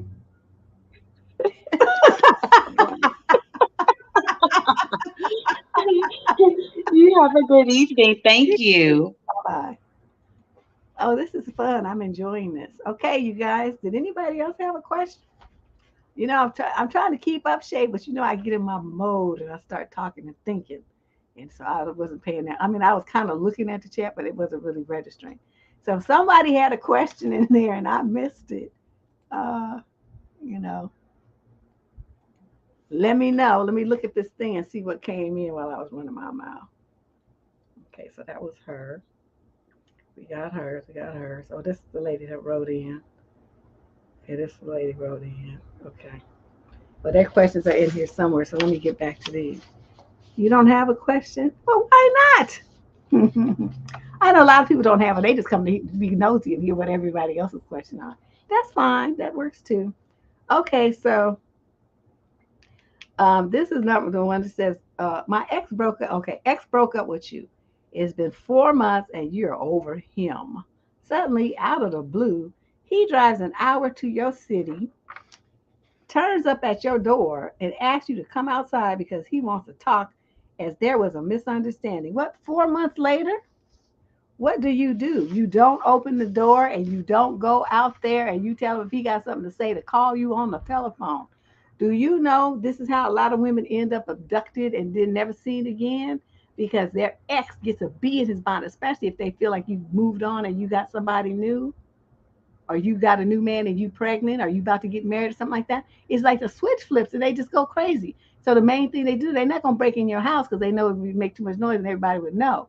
They get you to come outside and to voluntarily put yourself in harm's way by getting in their car. And then they drive you off to the woods or somewhere, and then nobody ever sees you again. And nobody knows, since he had to drive for an hour and y'all been broke up for 4 months, he's not going to know who's going to think about him. And he didn't call you, right? So there's no record that he even approached you. So he just shows up at your door. You go out the door. Nobody knows he came. There's no record for the police to find on your cell phone. There's no sign that he called you. And if he was smart, he turned his phone off, so he didn't ping no on the way to and from your house. And then you just gone. Any woman who would do this is a fool, a complete fool. When he showed up at your door, you supposed to tell, like I said, you tell him to call you if you really want to talk to him. I wouldn't have nothing to say. I'd be on the phone with 911. There's a stalker at my door. Come and get this motherfucker right now. Get him away from my house. I haven't heard from him in 4 months. We broke up, and here he is. He showed up, and I'm scared. Officer, come and save me. Honey, I would be putting on an Academy Award-winning performance to get him up out of my world. Don't do this, ladies. Don't do it. And so many women, they want to try to be nice. You want to be nice. You know what? Nice girls end up dead. That's what happens to nice girls. You don't worry about his feelings. You don't worry about what he wants, what he want to say, or any misunderstanding. It's 4 months later. It's too late. Okay, the statute of limitations has run. Don't nobody care what you felt like was a misunderstanding. You trying to creep up in here and sing a sob story, so you think I'm gonna let you in my house so you can just cave me in here? Or worse yet, he want to get in bedroom action and then tip on back. No, we're not doing none of that. Any woman, like I said, who would do this is a fool, a complete and total idiot. You do not care what your ex wants to talk about. You don't get in a car with him. You don't meet him anywhere. You don't let him get in your car. Nothing. You don't go to his house, and he ain't coming to yours. Okay, there need to be very strict boundaries about exes. You do not ever put yourself in a situation where you are alone with some rogue ex that come up out of nowhere like this. This is such a scary thing. My heart is racing just reading this, that this guy had the gall to do that and talk about it's a misunderstanding. Because when they say it's a misunderstanding, then he's gonna be angry because he's gonna be blaming you for it. There's something you misunderstood. I'm just not feeling this at all. This is real creepy. Thank you, Healthy State. I thought you said you didn't have a question. Did you think of one? Well, that's fine, honey. Just call on in. Yeah, 4 months later, there should be no way. I'm telling you, I'd be on the phone with 911 putting on a show. I would be screaming and hollering and just sounding like he about to break the door in this second, so they would send SWAT. Yeah. You know how they be doing it? And folks be ended up shot, and they be like, oh, they didn't even have a weapon. I'd want that. If that was going to happen, let that be you. Because you should have come to my house saying nothing. Okay, we're done here, sir. Stay at your house. Don't come to mine. I'm telling you. Oh, you're sending love? Oh, thank you. Thank you. That's sweet. Yes, we can always use some love around here. Ooh, this is a scary letter, though. Ooh, my goodness. Nobody got questions. Well, that's right, because I still got some of the people that they didn't want to. They either couldn't be here or didn't want to be in person. So they sent theirs in advance. Okay, I remember this one's from Core. Let me see theirs. Okay, now here's one. This lady sent hers in earlier today, and she says, hey there, Auntie. I'm a 32-year-old divorced woman. I am considering, and she put that in caps, getting married again, but do not want children. I've watched some of your videos on vetting men and what to look for in a husband, but the advice seems to be for women that are looking not only a husband, but also a father for their children, provider, protector, producer. What should women such as myself look for in a husband if we don't want children? Thank you. Well, in your early 30s and you don't want any kids, the main thing to look for is a husband that wants the same thing, that doesn't want kids, and you have to be sure of it. And some of them would be like that, and then they get about 40 and start, getting baby fever. And people say men don't get it. Yes, they do. They be getting baby fever too, and they want to be reproducing with their old gray-headed asses. We talking about I have a baby. Looking like somebody's grandpa. Go sit down somewhere. Trying to, then the babies be having all kind of defects and stuff because they stuff be old. They try to blame it on women, but oh no, those little swimmies, man, them little swimmies is old. They be coming up with some problems. So these old men be trying to make babies, and the babies having all kind of learning disabilities and birth defects and whatnot. Mm-mm. But that's the main thing that I think the main thing that you need to focus on is to make sure that he is on the same page there. If he's already had a vasectomy, that would be the ideal because then he's serious, okay? Or if he's about to get one, if he's willing to get one, then he's committed to the child-free lifestyle. Okay, that's number one. That's like 80% of it. The other 20% would be you want somebody that you can communicate well with, that has the same kind of value system that you do. Like, say, you both enjoy travel, you both enjoy learning, you both enjoy reading books and developing your mind. You have, I don't know, there has to be some things that you enjoy doing together, so that you guys can have fun together. Similar sense of humor helps a lot too, because then you'll laugh at the same thing.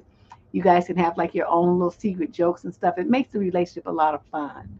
Um, you would also want to you would want to make sure that he has the kind of family that you could stand and that aren't going to be trying to pressure you to have kids. I mean, not like that would keep you from being with them, but you said what you should look for, and that's what you should look for. You may not find it, but it's what you should look for. You want his family to, be very accepting of the fact that you two don't want any children, and be okay with that. You might decide that his nieces and nephews or whatever yours are. You could come and get them. You could get them for a weekend or take them on little jaunts to Disneyland or whatever you don't want to do. But then you give them back. That's the good thing about being an auntie. They are not stuck. You're not stuck with them forever. So and then of course you want the good loving. You know what I'm talking about. So I think if you get those things um, in a guy, you guys can be very happy together, and you don't need any children to feel fulfilled or anything like that. You can fulfill each other with the joy that you bring to each other's lives, and the fact that you have like a friend and a partner to go walk step by step with through the rest of your life. And I think that's more important. That's more important than breeding. So I say look for those kind of things. But like I said, the main thing, like 80% of it, is gonna make sure that that man is not gonna do the straight and switch on you. And yeah, I don't want any kids. I don't. Oh no, no. And then at 40, 45, he starts singing a different tune. Okay, hold on a second, Princess. Did you do Cash App? Oh, you did. This is what you call it. Okay, hold on. I'm trying to get this straight. I'm like, okay, yeah, the yellow box means what you call it. Okay. I am in the Bay Area. The crime is getting higher, rents out of control, and the men are weird. Oh, honey, yes. What are your thoughts about a future for 30 to 45 to 45-year-old single? I think, in the era of working remotely, if you don't want to change jobs, there's so many remote jobs these days. If it were me, and I'm still thinking about doing it because what I do online, I can do anywhere there's an internet connection. I'm still considering how I'm gonna do it though. But my recent health issues have kind of got me stuck here for a while until I'm totally medically cleared. But I'm still something I'm considering is moving totally out of the United States.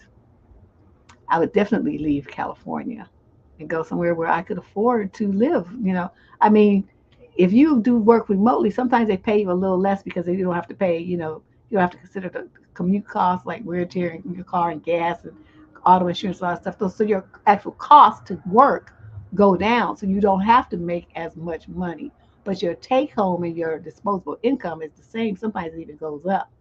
So you want to consider that. But they also have websites where they talk about where the best cities are for singles, to meet other people. And sometimes the cities are different for men than they are for women. I remember reading that it's not always equal. It's like some cities might be better for single men, some better for single women. But whatever it is, you can start there and look if that's really what you want to do. You want to select a place where you have a better idea, a better opportunity rather for to hook up with a partner, that's going to be a meaningful relationship for you. But I'm telling you, I'm still talking about Portugal. I'm still want to go there. I was gonna go in 2020, but then the thing hit and just messed up my life. Well, it messed up everybody else's too. But so and then this other stuff happened this year. So my plans keep getting pushed off. But that's my goal is I want to go and and check it out. And I met a lady who's from there. She has a rental house there. She said just let her know, and she'll let me stay there, and I can just tour around and see what I like, and where if I want to do that. That's what I'm thinking about. And I'm not really looking for a relationship per se. And if I have one, I mean that's great, but I don't know. I think I'm pretty satisfied with what I had, and so I just haven't found anybody that even remotely compares to him. And so I feel like if I settle for somebody else, I'd be balling backwards, and I'm not trying to do that, especially not now. But I'm thinking that for people to want to living in the Bay Area is just not the ticket. I was reading something where they're saying a lot of wealthy people have left the area because so it's dropping the median income because the people at the highest earning levels have left the Bay Area. They're moving to places like Boise, Idaho, since they're working remotely. They're living buying farms and all kind of stuff, and they just got a good internet hookup, and they doing their same, their programming and their coding and whatever from some farmland in middle America and making their same money, and so their money's going further.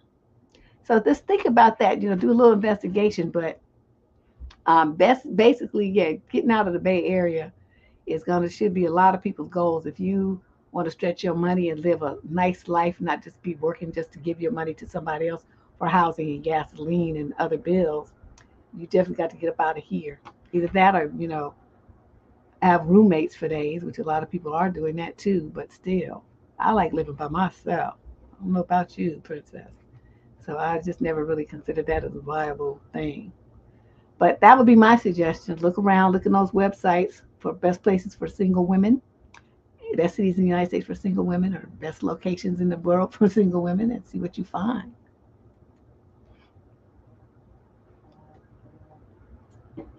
Oh, somebody sent a you sent a email. You sent a question on the email, girl. You can't do that during the show. You have to do that before the show. Now I got to go over to my Gmail. Let me see what you sent over here. Hold on a second. Folks got to be special.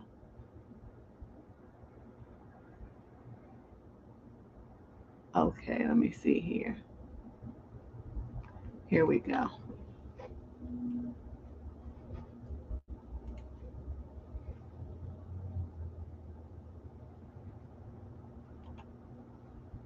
Okay.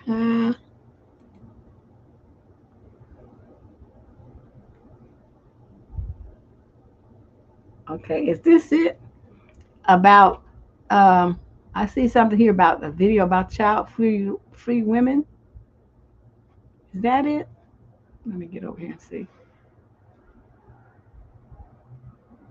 Is that it, Indigo? Something about child free women? I see that question over here. Type yes or no so I know if this is you. I'm still looking. Um,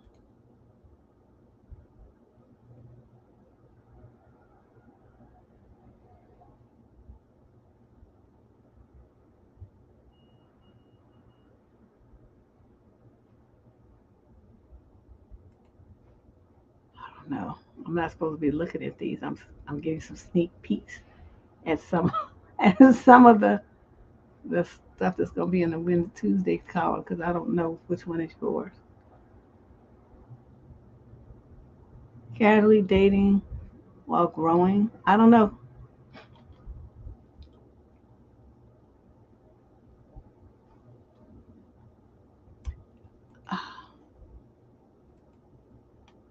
Well, I don't see it. Oh, there's so many things here. Um, can you just call in with it? If I keep clicking around, see, I'm gonna mess up because I'm looking at questions that came in for What the Fuck Tuesday, and My agreement with Candace is that I don't do that, but I'm trying to find yours. And so it's putting me in a weird position. So I don't see your question yet. It might be slow coming in. Can you just call it in, please? There's the URL. Yeah. Yeah, I don't know. I'm out to. I did shake because I started getting scared because you don't know my cuss. You think I cuss a lot. I'm not trying to get Candace. I'm trying to know. I'm not trying to get her cussing me out. That was our agreement. I'm trying to stick to it. But I have an excuse. But she said she sent the letter, so I had to go try to find it. But I'm clicking too many things. So I X'd out. I'm out the box. I'm out. I'm out. I'm out. She say abort mission. But someone else have a question? Let me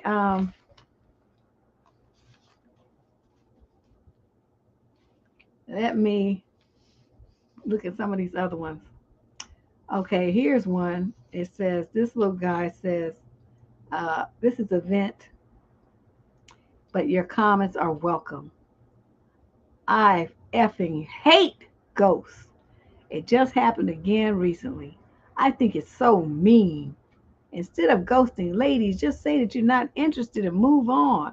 Stop playing around with my mind. Why do women ghost men like that? Why do we ghost them? Because, too many of y'all are crazy. That's why. Now, see, you're looking at it like, somebody's on picking on you and it's only you and people playing with your mind. And not, okay, do you know that sometimes if a woman doesn't want to see a man anymore, that they get violent and women will end up hospitalized or possibly even caged behind trying to reject a man because these men are not wrapped too tight? Do you not read the newspaper? Do you know how fearful some women are of even giving a man a fake phone number these days? That's why we have to use Google numbers and stuff like that. They're real numbers, but it's not our number. But it is a real number. You of course, typical being a typical little narcissist type, you're only thinking about yourself. Do you not understand that women are afraid for their safety, for their very lives with some of these men that aren't really wrapped too tight and don't handle rejection well? Do you not see the vast numbers of men on these incel and these others in MGTOW sites that just spout all this horrible hate stuff about how they can't stand women and want to wish women harm? You not, and then the trans dudes talking about turfs and all the violence that they want to exert on women for that. So it's like everywhere we go, we're facing male violence, and you upset about your hurt feelings. These women are really, they're concerned about broken bones and being in caskets while you worried about your ego. So you can tell, I mean, I know you paid your little $10 and all this other stuff here, and you was expecting a different kind of answer most likely, but you're not gonna get one. You're gonna get a reality check. I want you as your homework for the next 3 days to go on Google and you look up male rejection or men hurt women for rejecting him, those kind of things, and look at all the stories that could pulled up on Google. In the news, teenage girls, wives who want to leave their husbands or abuse them, all kinds of situations. And basically, what it is the woman didn't want to be with the man anymore, and he wasn't trying to hear it, and he would rather hurt her than let her go. Okay, so that's why you get ghosted. It's for our own safety. Okay, you might find it to be a little inconvenience and hurt and mess with your head, but at least she escaped with her life. Okay, so we got to weigh the two things. I'm gonna go with the ghosting every single time, and you just gonna deal with it. That's what's gonna happen. You gonna like it because you're gonna understand now why women do it. And men are like, well, I'm not like that. How are we supposed to know that? A test? Did you get a special permit or license? Do you have a little tag on your forehead that says that you're not like that? How is she supposed to know that in advance of breaking it off with you? Men who seem perfectly sane just flip the fuck out when a woman doesn't want to be with them. How do you think how you just gonna leave me, this and that, and they just go crazy. So that's why women ghost men. Women will continue to ghost men There's nothing you can do about it if you're not going to go up and down the street and rein in all the crazy men who feel entitled to women's bodies, entitled to relationships with women, entitled to sex with women, entitled to whatever it is that they want from women because they're men. Unless you and a bunch of your cronies gonna get together and start campaigning with dudes to get them past that state and make sure that millions of men all over the world are reprogrammed about their entitlement to women, then we gonna continue to ghost you, and you just gonna, like I said, you just gonna like it. You're gonna deal with it, and that's just the way that it is. Ain't nobody trying to worry about your feelings when she got to be run for her life. Women be getting stalked, all kind of crazy stuff these crazy ass men be doing because they want her and she doesn't want them back. So, I thought if you were seeking sympathy from me, honey, you wrote the wrong person. Because, I'm just like, you need to shut up. You just worried about your little feelings, and these people up here worried about their very lives. And you just messing with my mind. Who said you had a mind anyway? It's making gross assumptions. So anyway, yeah. Seriously, do that search, and you would be sitting up there with the Pikachu face, like, because you obviously living in a bubble, and you don't notice this, which most men don't, unless they have sisters or something. They don't notice the stuff that goes on that impacts women. They don't notice because they're in their own world. You pay attention and do what I said and do a search, and you just look, put in those keywords, and watch what comes up, and then start reading, and you'll understand why you got ghosted. You should never complain about being ghosted ever again as long as you live. Okay, this young lady says, my partner, we're both in our 30s, has forgotten every single birthday, every single holiday, and sat back and had me plan every trip and event for 5 years. I begged him to go to counseling, but he claims that he forgot our 5 year anniversary the same week as we went to our counseling appointment discussing all of this. This is the end, right? It would have been for me. Some women have just a very high tolerance for bullshit. That's all I can say. Because you put up with this for 5 years. I wouldn't have put up with this for 5 days. You forget my birthday if you want to.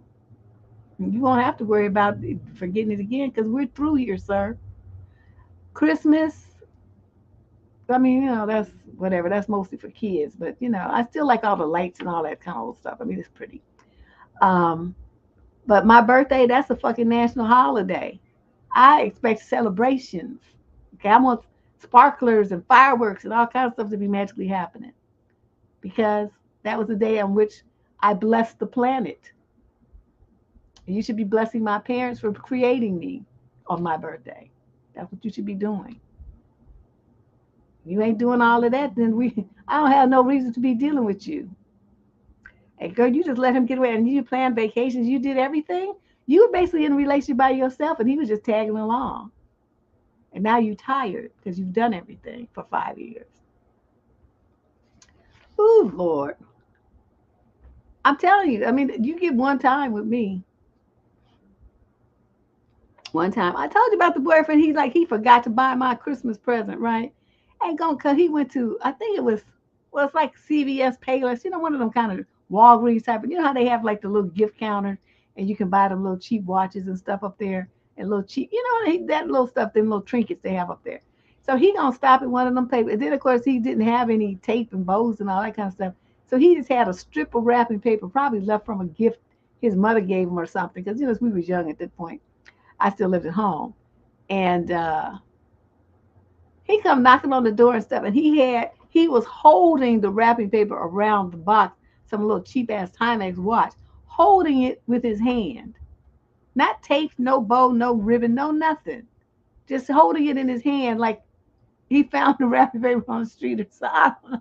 I don't even know what happened.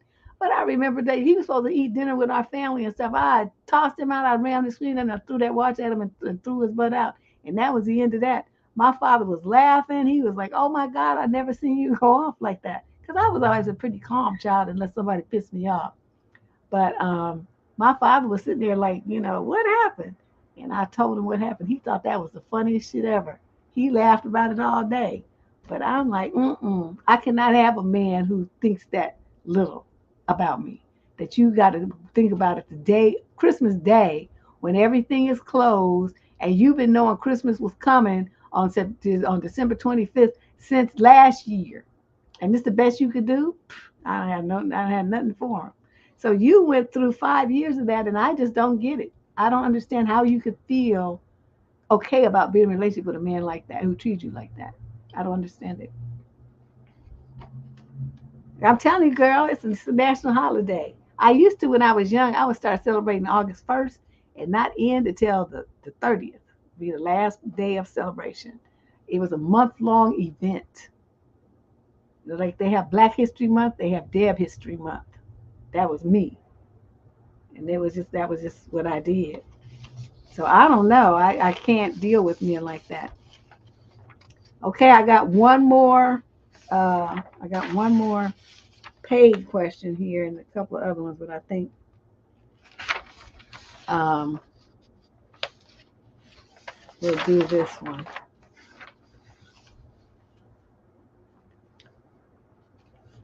How long should the talking stage last? How long should the talking stage last? That's the stage where you get somebody's phone number, you maybe meet them out someplace, or I don't know. These days, I guess most people meet each other online, and you conversating, as they used to say. Conversating, what you like, what kind of movies you like, what food you like, where you go to school at, where did you grow up at, where you work at, the basics. Doing stuff. Okay, so she wants to know how long does that stage last? And she says, I've been seeing a guy for about 3-ish weeks. Most of my previous talking stages lasted 1 or 2 weeks, and then we started officially dating. Okay, I'll get you again, Sliver. But I've talked to the guy I'm seeing about this, and he says he likes to wait and take his time. He said he's not seeing anyone else, but he's worried that he's too busy. He's in school, he works, and he plays a sport, so he is busy and would feel guilty if we dated right now.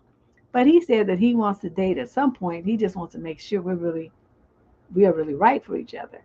Is this a red flag? Am I being played? You're only being played if you sleeping with them, which I hope you're not. If you are, you're a dummy. Okay? Because if you took that step in this situation like here, that was a bonehead move. Some women will do that though because they feel like, that's how they can get a hold of him, or they can show him how they can whip it on him, and then he'll be, theirs and all. I've heard all kind of stupid stuff from women's mind. I just sit there looking at them like, what's wrong with you? But in this situation, he's trying to tell you, I mean, all these things could be true. I'm not saying they're not. But whatever it is the case, he's not going to try to be no boyfriend to you. He's not going to try to be committed to you. He ain't trying to be your man. Y'all ain't going to be a couple. That's what he's telling you. So, like I said, under this situation, if that's what you want and you slept with him, you're a dummy. That made a gross error in judgment. That's not somebody that you expose yourself to emotionally on that level with. He's already told you to put up all the barriers and all the boundaries. Okay, let's see what she's talking about now. Bought mom and sis ancestry kits in June, and since then they have been distant. I believe they are trying to hide a secret. My sister and I have a different dad. They keep saying they didn't get the test back. I got mine back in July. What would you do? Hmm. This is like a what would Deb do question. Uh, well, when they have those tests, don't they? If you go and it shows you like who you're related to. I mean, I've never used one, but I could have seen like I saw it shows you who you're related to, right?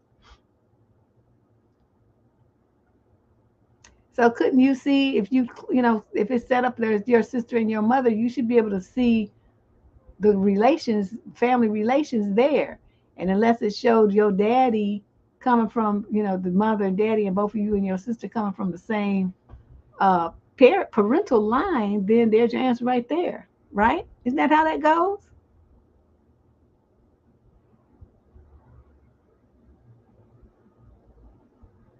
They've always been raggedy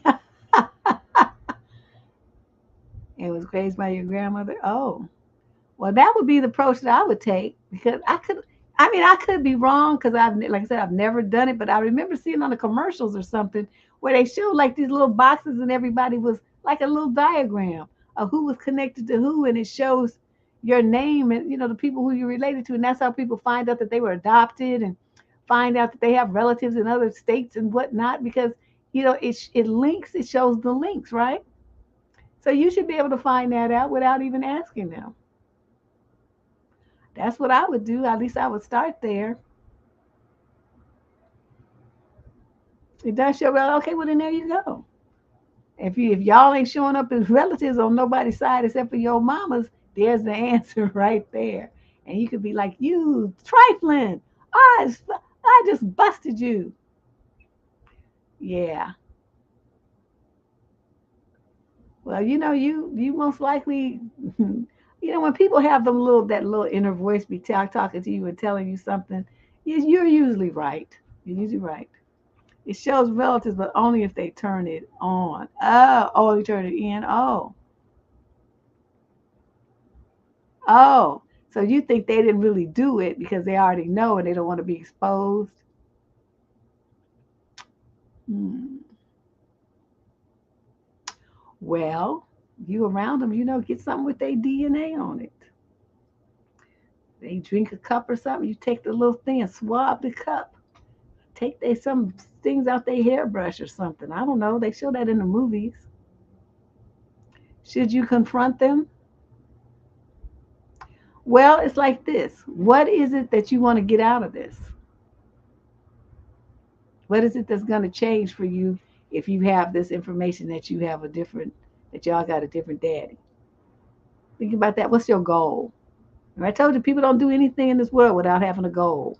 There's an outcome that you're looking for. There's something that you expect to have happen, something you expect to receive, something that you expect to change. What is it? Once you determine that, then your course of action will be very clear.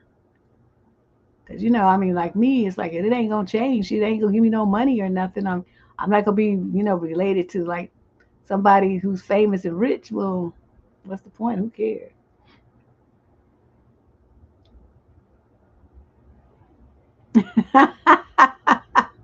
I don't know because maybe I watch too much TV. The movies that people be snatching folks' toothbrushes and hair out their hairbrushes and having them drink out of cups, and then they put the cup in the plastic bag and they send it to the DNA place. So I don't know. I don't like I said. I'm shooting in the dark here because I don't know how Ancestry.com or any of those sites work. But there has to be a way that you should be able to get the DNA in some other secret way and send it in anyway, right?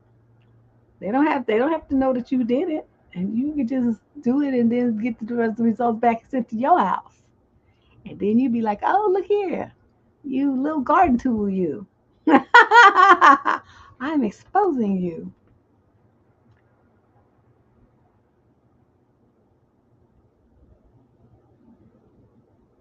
Oh,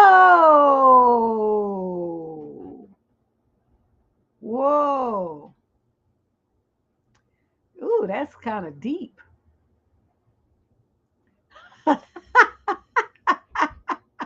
I'm sitting up here with the Pikachu face, girl. Oh, the plot thickens. Okay, well, let's look at it this way, though. If she's collecting from your dad's death benefits, if she is her getting them hurting you, is it making you get less because you have to split them with her? If you're gonna still get the same amount, then what difference does it make?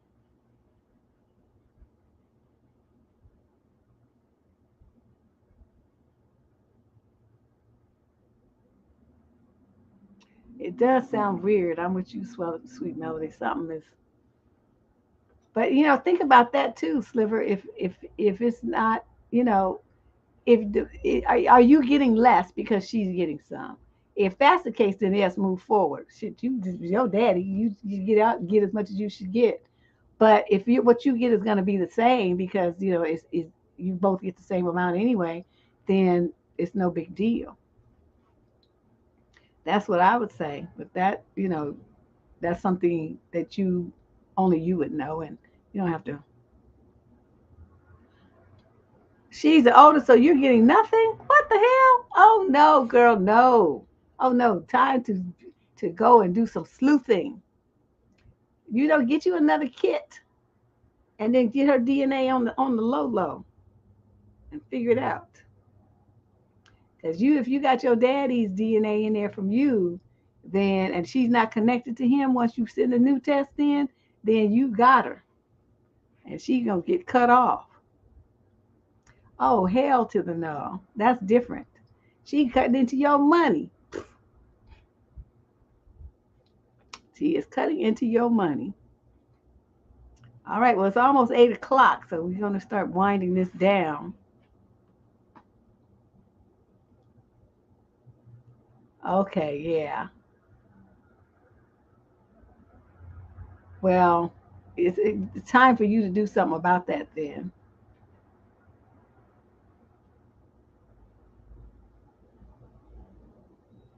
Faith, don't I have a question? Oh, my shoulder's killing me. I didn't have physical therapy. I'm not gonna have physical therapy this week, and this my shoulder's talking to me. This is not good.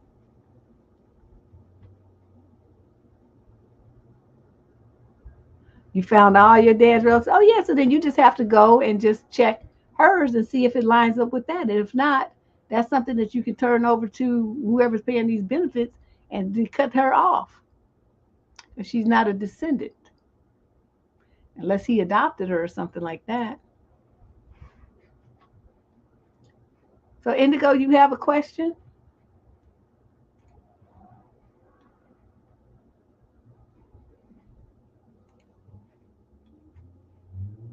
Princess says that black women are designed to stay single, date out, and raise their standards.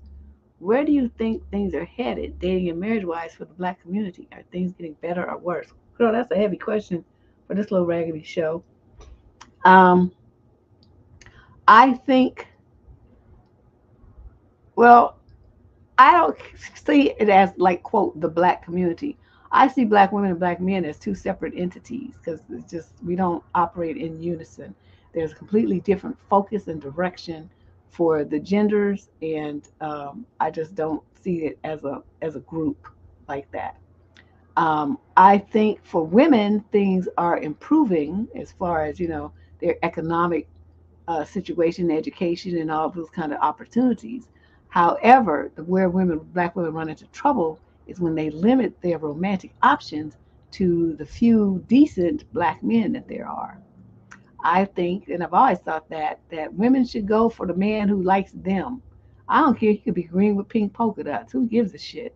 I mean, is he gonna love you the way that you deserve to be loved? Is he gonna, dote on you and respect you? That's the man that you should be with. I don't care what is this out here. This outside doesn't really mean anything. What's in the man's heart? How does he talk to you and how does he treat you? Brothers just not really hitting it on that point real good lately. Just not doing it. Now I saw this thing on TikTok where this dude was talking. I'll get you in a minute, Indigo.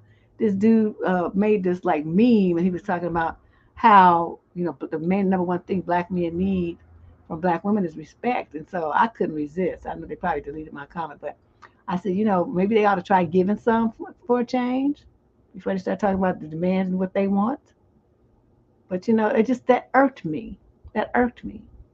And I saw another meme somebody else had done, this other black brother who is big in the relationship field for some reason.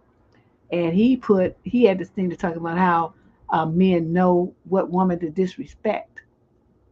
And I instantly burst into flames because basically what that did was flip around responsibility for a woman being disrespected on her instead of on the man choosing to disrespect her. Because in my mind, see, if you a true gentleman, you a gentleman 24/7, 365, no matter who you're interacting with or where you go. That's gentlemen conduct themselves like gentlemen at all times. But if you some raggedy fraud perpetrator, then you're gonna turn the shit on and off only when it benefits you. And then you're gonna try to say, well, I disrespected you because you let me. The typical black man buck passing. So I saw that and I'm like, okay, why do women follow this motherfucker? Why are you listening to a man who thinks just like all these other raggedy dusty fools and he's sitting up there trying to portray himself as being somebody that's in your corner, but he's filling your head with the same dusty bullshit that they all say. And yet, I don't think anybody really caught it. But you know me, I'm gonna see everything. I'm like, oh, this is me on some bullshit right now. So that's what I think. I don't think there's any way to say, quote, the black community that doesn't exist anymore. It hasn't since the days of Martin Luther King and the marches. We've been divided ever since. We have two different agendas, and we will always, for here more into the future, have it will be that way. So let me get Indigo's question up here. This is the second part of it. It seems like anytime there's a crime lately, they give details and say the suspects are still at large, and it only gets solved if the family solve the crime. Oh, really? Hmm. Well, yeah, I could see that. Because unless it's a little, even with little kids, but yeah, I keep seeing, missing teenage girls, and they don't know where they are, and you don't ever hear nothing else about it. Sometimes I wonder if the police are in on it, to tell you the truth. It's like, how is all this happening and it's just completely under the radar? I wouldn't be shocked. And she said, I know you was on Clubhouse and you've been around for, I wonder if you thought things have changed. Oh, yeah, no. Not for the better, if anything, for the worse. I had to leave Clubhouse, honey. That was just too much ratchetness for me. I mean, I have a high tolerance for nonsense and BS, but ooh, that just not that high. I couldn't do it. And there's so many people being ratchet, and it's like, you got 50 people being ratchet at the same time. I couldn't handle it. I had to go. I couldn't do it. See, I haven't been on my account in about a year. Somebody came on here the other day and was like, oh, you should be on Clubhouse. I'm like, no, I shouldn't. Nope, I sure should not. Yeah, exactly, sweet Melody. The best person for you. And I think more black women, the thing that I think we have a problem with is so many black homes are not multicultural. There's no, I mean, you might eat some Chinese fried rice or some sweet and sour pork or something like that, but I mean, don't really study other cultures. There's not a lot of international travel because, people just can't afford it. But even if you can't go there, you could go see exhibits in museums and learn about other cultures. That's how I started. At the Young Museum in San Francisco, fabulous for that kind of stuff. And they give lectures and they have the docents that'll give you information about it and stuff. I used to like to go to Japantown, Chinatown, the Japanese tea garden and stuff. And the people are there very kind and they'll tell you about their culture and history.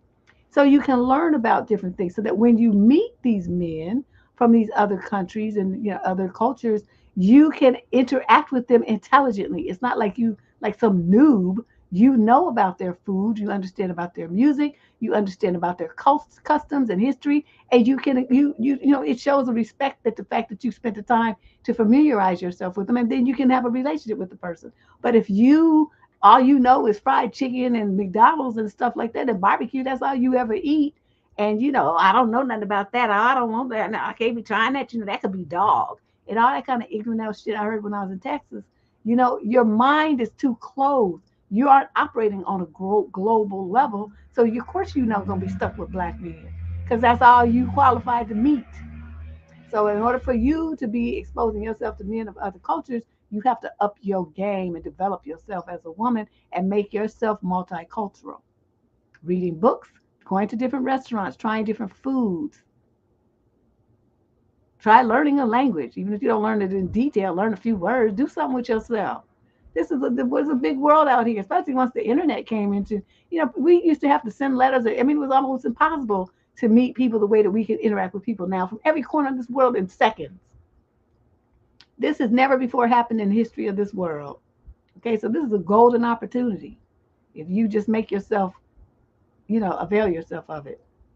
But that's the main thing I think with black women. We got to get out of the usual and customary. You're gonna be dealing with some guy who's in like a corporate environment.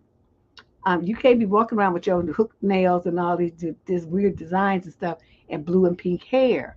You're not gonna fit in. he's going to be embarrassed and he's not going to bring you around on them people because you look like a clown. You know, I mean, people are like, I can express myself out. Yeah, you can. I'm not saying you can't, but I'm saying you're limiting yourself when you do that because you have the ghetto, ratchet persona, and that's what you look like, and that's what you present yourself as. And so you got some dude who's making $400,000-$500,000 a year and walking around in Armani suits and going on, got a private jet and all this kind of shit like this. He's not gonna look at you because to him you look like a clown. It doesn't matter how educated and sophisticated you might be. This got to match what's on the inside. And if you're trying to move and shake in that kind of social circle, you have to fit in to that kind of social circle. They not gonna change to fit you in with your clown hairdo. Okay, it's not gonna happen. So people want to be your individual self. You can be that, but just realize where you're gonna be sticking yourself, and that's gonna be, over there with the Dusties. Dusties. Yes, girl. Yep. I worked at the Young Museum when I was 16 for a summer. I actually got a job there, and the lady told me that I was the first black person that ever worked there besides a security guard. But like, I worked with the docents. And so, we had the opportunity to tour people and help set up exhibits and stuff. It was a great summer. I learned a lot. It was a very unique experience for a little black girl from the hood. This is India. Says, any advice for a woman in her late 20s struggling to grow into womanhood? I'm petite. Oh, you just a little thing, 5 feet, and still get mistaken for a teen. What advice would you give me to develop a grown woman essence? Well, some of it's going to be in how you dress. What I was just talking about, how you dress. I mean, I don't know, but you could take some pictures of you in some outfits. How about you do that? And send it to me on survivingdating@gmail.com, and I can give you some ideas for how to mature it up. Okay. Um, let's do that because I need a visual. I need to see what you're doing, and then how we could morph it into something that gives you a little bit more. I don't want to say makes you look older because that's not what we do. We want to make you look more mature and polished. Okay, there's a difference. And you're right though, because you're so tiny that and then if you have like a youthful face, you would you're gonna be getting carded until you're 40. Poor thing. But let's start with that, okay? India, this is hard for me to answer. Right, I need to see. So take some pictures. You can even, over the, it don't matter. Just remind me who you are. I'll be like, why somebody sending me pictures? Remind me, okay? And then I'll take a look at everything that you send, and then I'll make suggestions for what you could do to modify the look, to make yourself look a little more mature and polished. Okay, let's do that. Yeah, and it is hard, that transition. I think for a lot of young ladies from college to career and professional world and being taken serious and stuff is kind of difficult if no one's ever instructed them on how to do that. They're gonna be still shopping at Forever 21 and all these places where they went, and it's like you can't do that. No, that's not gonna work. I mean, you can do that for your club clothes, but you can't do that for your work. You gotta look different.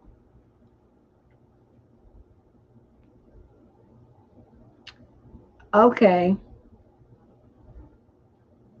who am I missing?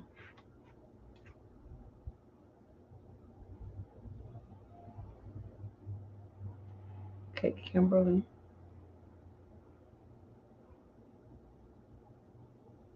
Okay, we got Faith. Yes, please send them. I think that actually that'll be fun because I'd be like, ooh,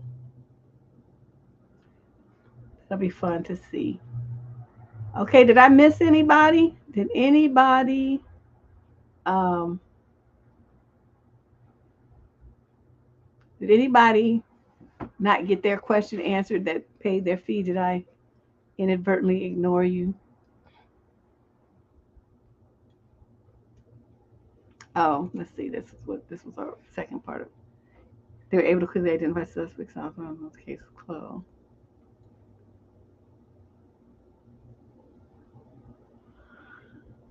With all the tools they have now, you would think they got like spy cameras on the streets, what they call them. I mean, they got all these security cameras everywhere. They can check footage and log into cameras and all this old stuff here. I really think that either the criminals have gotten way more sophisticated than the cops, or the cops they're not really tripping. They're not really putting forth that much energy into investigating those crimes, especially the ones that seem like that involve women. I'm just gonna be blunt. That's my opinion. That's what I'm telling you. That's my opinion. What I see. Don't seem to be too much energy put into it. Yes, we got last call. Last call for advice. Advice a call.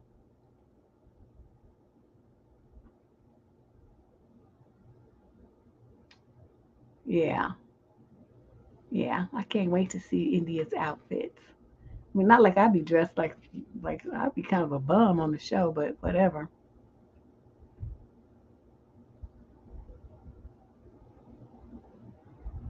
What helped me most? Getting my head bumped and watching other people get theirs bumped.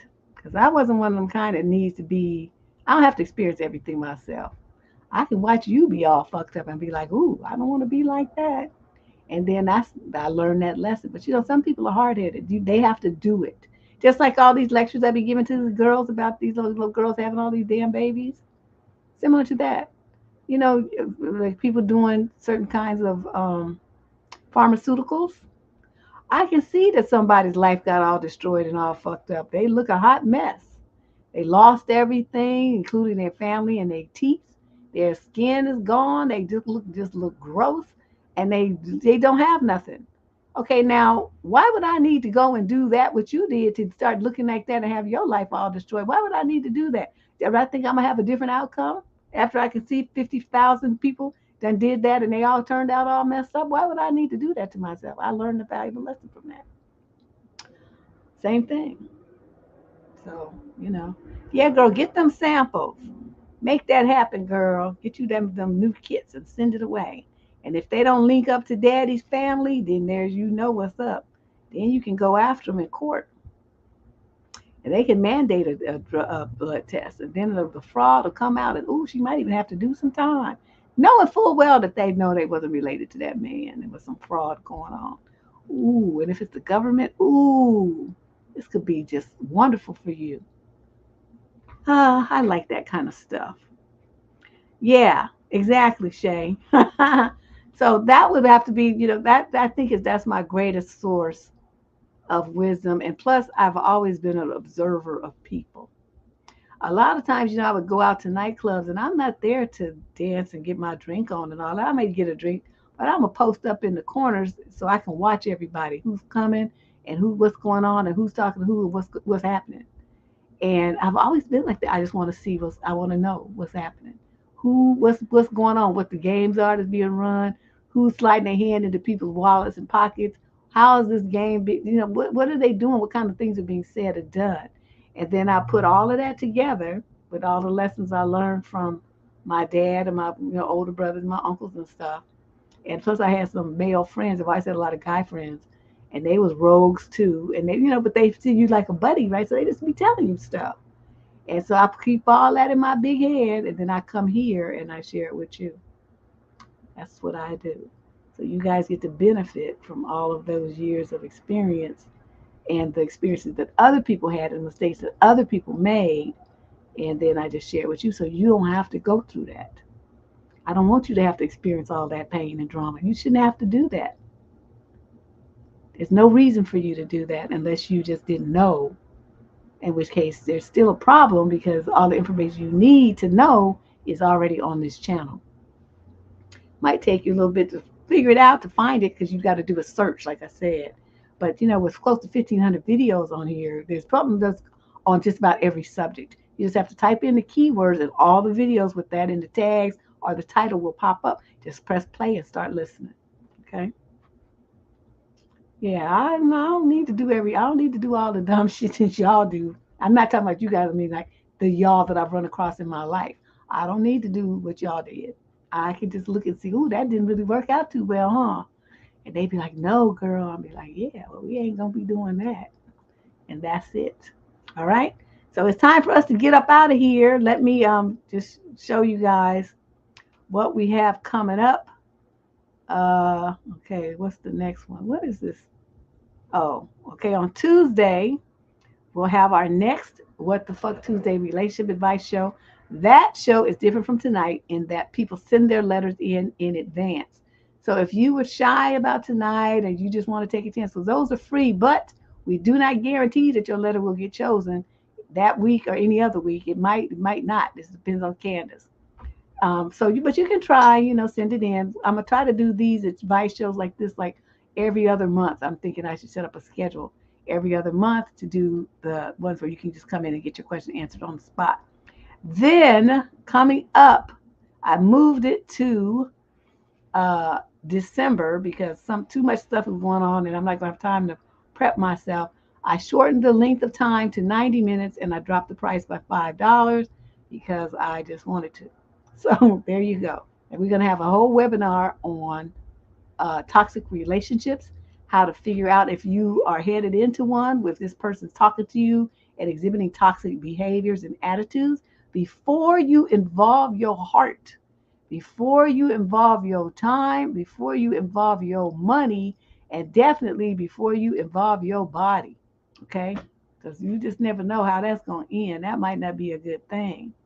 So that's coming up in December 11th. You can register for that starting now.